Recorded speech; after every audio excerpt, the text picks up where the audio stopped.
Hey, this is G Ramirez and welcome to Raven Studios. Today we're talking about reverb, but not the kind that makes your drums sound like they're echoing through a haunted cathedral. This is about using reverb as a glue to pull your drum group together and make it sound like a tight, cohesive unit instead of a bunch of samples awkwardly bumping into each other at a party. In this video, I'll give you a quick overview of why you'd want to do this and how to set it up properly without killing your punch or drowning your groove in a swampy mess. But just so you know, this is only the overview. If you want the full in-depth breakdown, plus loads more production content and access to our private Discord community, head over to theravenstudios.com. There's a ton of stuff waiting for you there. All right, let's get stuck in. Okay, let's start with what we've got going on here. We've got a very quick groove thrown together just for the purpose of an example. Now, the drums itself, there's 6 channels here, you can see, and then there's a bass line. It sounds a little bit like this.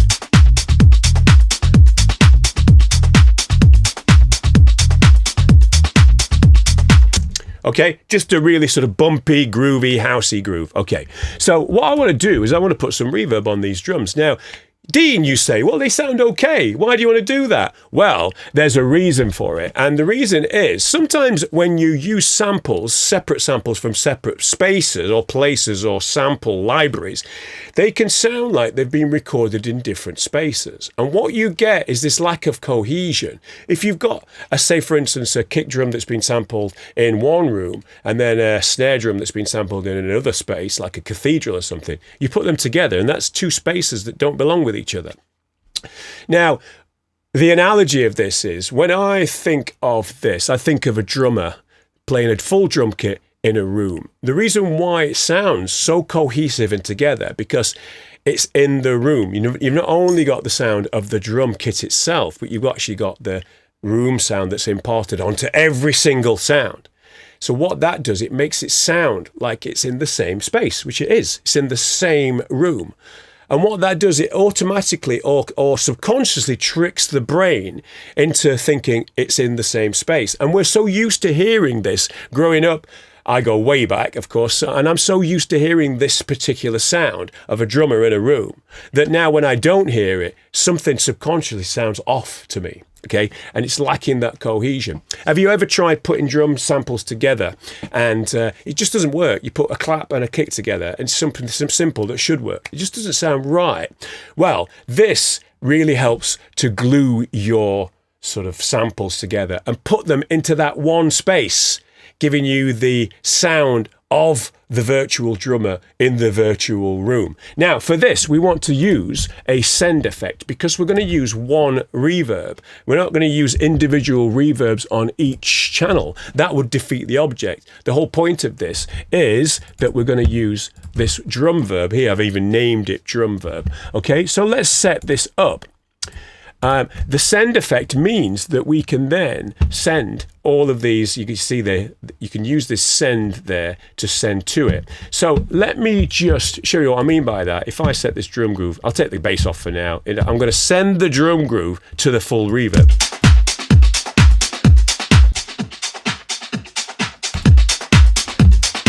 And that's the drum group going to the reverb. So that's what we're going to do, but we're going to do it slightly differently. Okay.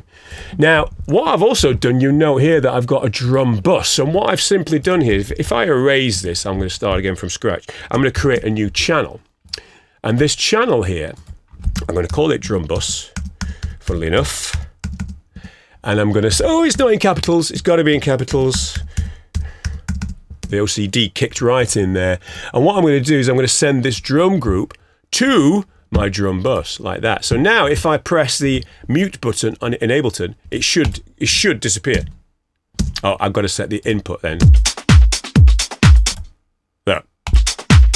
Now the reason why I want to do that is because I want to send this drum reverb to the drum bus. Okay, so I'm going to send this audio to drum bus. So now when I put the send on, both the reverb and the drums are coming through this one channel. All right. The next thing you want to do, and this took me a long time to figure out, if I turn this back on, is it sometimes can introduce latency by doing that.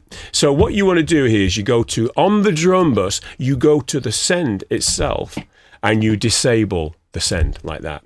And that will stop that sort of inside latency that sometimes gets introduced when you send effects to a separate channel like that.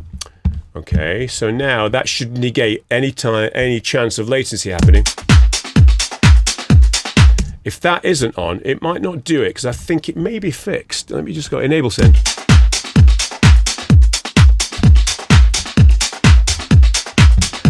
Can you hear it? There's a slight bit of latency introduced into that. So that will get rid of that. Now I'm going to color this white so I can differentiate between normal channels and returns, or sort of buses, sorry. Okay, so there we go. We've got that set up. Now the second thing I want to do is set up my drum reverb channel, my send effect, and I've already got it set up here. So I'll go through what I've got. I've got a reverb, but before the reverb, I've got an EQ. So the EQ is pre-reverb, and what I've done with that EQ is set a low cut there all the way up to 150 hertz. Before the reverb. Now, why would we do that?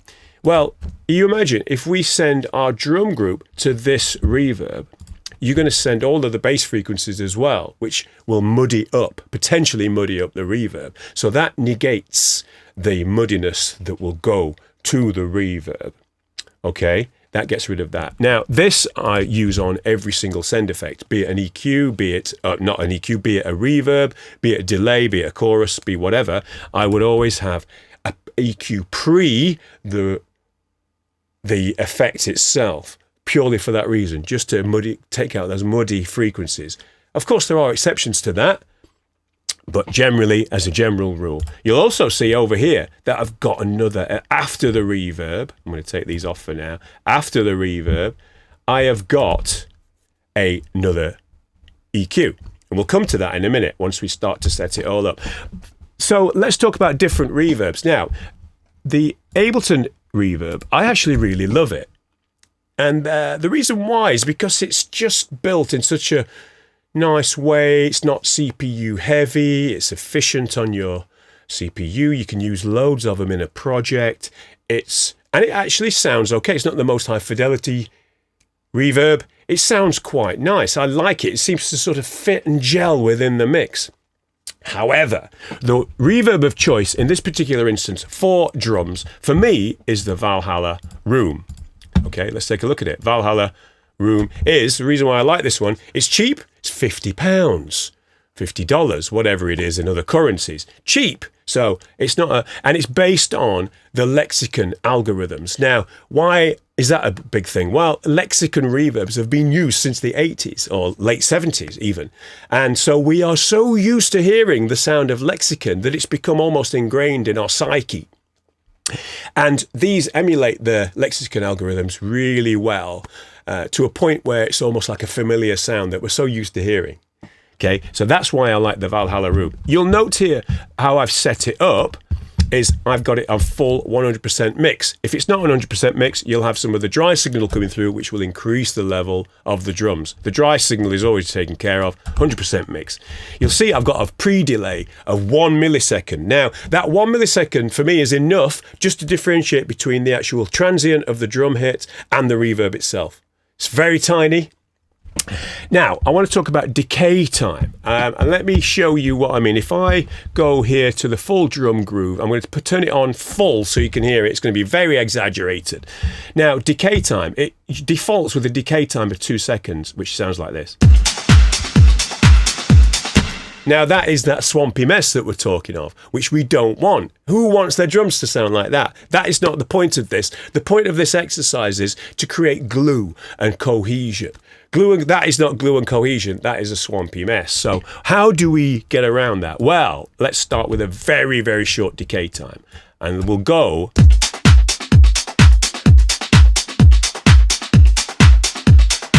So how do I set this up? As soon as I start to hear the reverb come into it, that means I've got too much. I don't want to hear it. It's not something you want to hear. Of course, there are times when you will want to hear it. You want to create that sort of room sound. In this instance, with this type of music, I want it to be buried. I want it to be sort of, you know, inaudible is the word I was looking for. So I'm going to move my decay time up until I start to hear it and then bring it back. In this instance, about 25. Onto the reverb mode. We've got all the different ones. Medium room is probably a good one. I like that, but you can try any of them. I've settled on medium room. Low cut, you can actually take out more of the low end, and then you can do a high cut, take out some of the high end. Now, I like to sort of set this around about there, about 6K, because remember, I'm going to EQ the reverb again afterwards, okay? And then depth. Now, this is an interesting one. It's the difference between, you can actually create a 3D space. Not only is it the difference between left and right, but it's also the difference between forward and back. If you want to set something back in the mix, you can push the slider this way and it will set it back further forward in the mix. And it sort of creates a bit more pre-delay. It just makes it sound like it's coming from a different space. So all the way forward, really in your face. So it's like 40%, okay? And then, of course, I mentioned as well then that I've got another EQ after that. So far, I've not set it. But the beauty of the EQ is that we can go... We can EQ the sound of the whole reverb, okay? I'm going to take that off for now, though.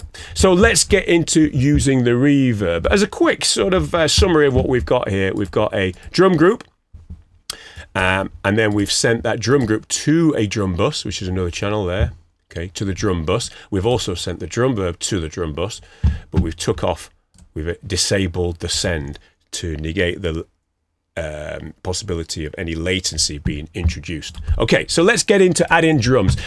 Kick drum. Reverb on your kick drum. Oh, cardinal sin. Well, no. I think the whole point of this is to be able to put a small amount of this said reverb on every single sound, which then creates that cohesion. It makes it sound like every single sound is in a room. If you don't put it on one particular sound, it will not work. It basically makes it sound like that sound is somewhere else, okay? So you've got to put a small amount on each sound, including the kick drum. Let's do that. Clearly too much. There's nice, okay? Let's move on to the clap. Can you hear how dry that is? Dry and tight. We don't want to lose that tightness. There, that's with. This is without. Barely noticeable. It's there, but you can tell when you turn it off. On to the next one, which is the hat. Now you can hear with this one, this has actually got reverb baked into the sample, okay? When you would think, well, why would I put another reverb on top of that? Well, there is a reason for it, and again, it's because that you still need to make that sound like it's part of our drum groove, regardless of what reverb it's already got on it, okay? This reverb on there is a sort of, sound design choice. It's the reason why I like the sound, but I still need to make it all sound like it's in the same space, okay? So, about there, perfect. Next sound, we got a perk loop. Let's pull that back. And you'll note as well with Ableton, you've got to go quite far, all the way to the top before you actually start to hear it. There's no point setting it there. You don't hear anything. It's like, I would go all the way up to the top and pull it back. Brilliant. Next one. What's this? This is my loop.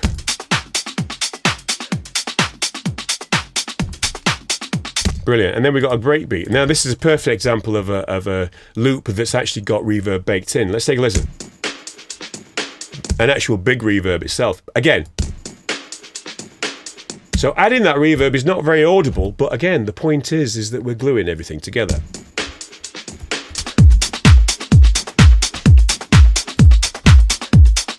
Okay, so listen, what we got there. If I leave it on, you can hear it.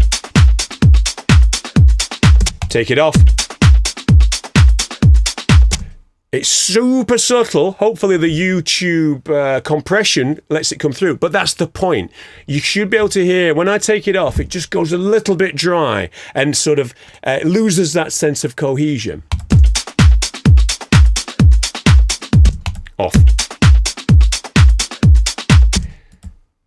that. So subtle, because I've got it so short and so quiet that it's just there in the background, just to bring it together. And this is what I mean about glue. Glue is not necessarily something that's audible. It's something that's there that you can't hear. You take the glue off, it falls apart. There's my analogy. Unglue it, it all falls apart. Now, the next thing we want to do is actually look at the EQ on our reverb. And what I do for this is I'll solo my reverb like that. Very subtle. And what I'll do is I'm going to do a trick where I'll bring down the gain by about 6 dBs. I'm going to tighten the Q there, and I'm just going to sweep it until I actually hear until it becomes more pleasant sounding.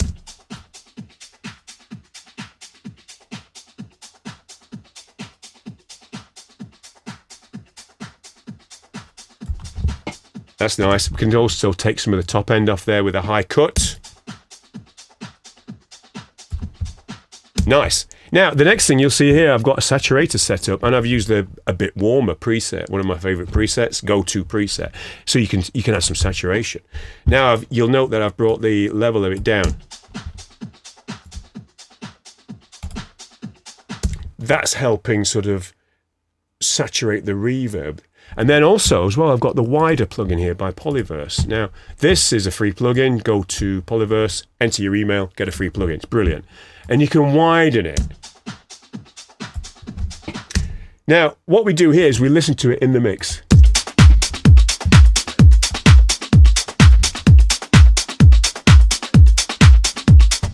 I'm going to exaggerate the reverb by turning it up 6 dB so you can hear it a bit more.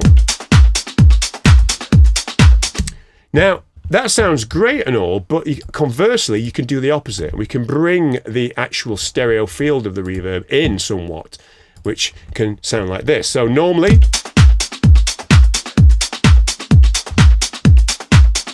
bring it in and it sucks into the drum groove even more. It doesn't belong somewhere else. It's actually in there. So you can do both, whichever one works for you. Personally, sometimes reverb benefits from being mono because then it gives space in the sides for things like synthesizers, vocals, extra sounds. If everything's in the sides, nothing sounds stereo. It's all about contrast. Sometimes you want things in the middle, okay? So, and that includes your reverb. Again, so let's listen to it on, off. Sounds like something's missing, right? Hope you can hear that. It's very subtle. It's trained, my ears have finely tuned to this kind of thing. And the final thing to do is just to blend this in. So what I do is I bring it all the way down.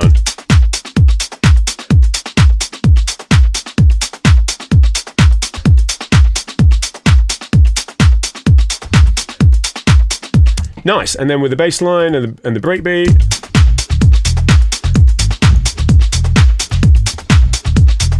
So, I hope you can hear that it's not an audible reverb. The point of this is just to create some glue. And if we can do that throughout the track. Now, one last thing I want to say about this is use this reverb only for the drums, okay? If you like the sound of that reverb on other things, for instance, a synth line or something, create another one. All right, and then do the same thing. Have a synth bus. Send it to the synth bus, okay? Because if you start sending synthesizers and everything through this, then it will mess it up. And finally, I want to show you this. I can compress my whole drums, including the reverb, together. And I'm quickly going to do it by this.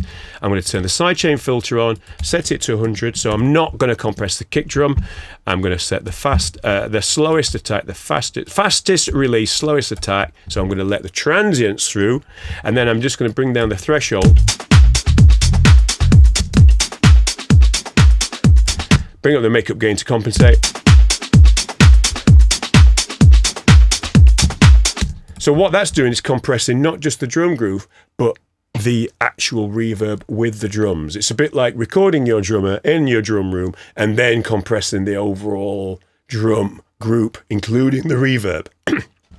That's, excuse me, and that's why you need the drum bus to be able to do that.